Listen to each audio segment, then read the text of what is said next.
Suspend કરાયેલા ત્રણેય અધિકારીઓ પર અભિનેત્રી કાદંબરી જેઠવાની અને તેના પરિવારને ખોટી રીતે હેરાન કરવાનો આરોપ છે।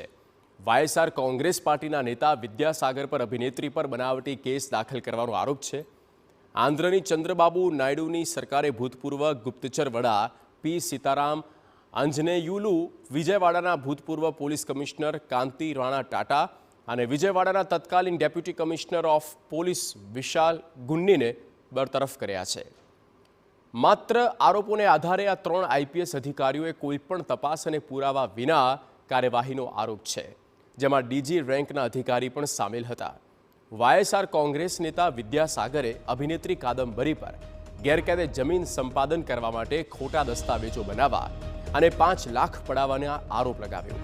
આ મામલે કેસ એફઆઈઆર થાય તે પહેલા પોલીસે મુંબઈથી કાદંબરી જેઠવાની માતા પિતાની ધરપકડ કરી અને 40 દિવસથી વધુ સમય સુધી ન્યાયિક કસ્ટડીમાં રાખ્યા હતા। અભિનેત્રી કાદંબરી જેઠવાની વાત કરીએ, 2015માં મિસ ફેમિના ગુજરાત રહી ચૂકી છે। તેનું શિક્ષણ ઉછેર અમદાવાદમાં થયો। તેની માતા ભારતીય રિઝર્વ બેંકના નિવૃત્ત સહાયક મેનેજર રહી ચૂક્યા છે। પિતા એક નિવૃત્ત સૈન્ય અધિકારી। કાદંબરી જેઠવાની મોડેલ પણ રહી ચૂકી છે। તેણે હિન્દી, તેલુગુ, કન્નડ, મલયાલમ અને પંજાબી ફિલ્મોમાં કામ કર્યું। હવે આ સમગ્ર મામલે અભિનેત્રી કેમેરા સામે કંઈ બોલી નથી રહી। આ મામલે નિષ્પક્ષ તપાસ થવી જરૂરી છે।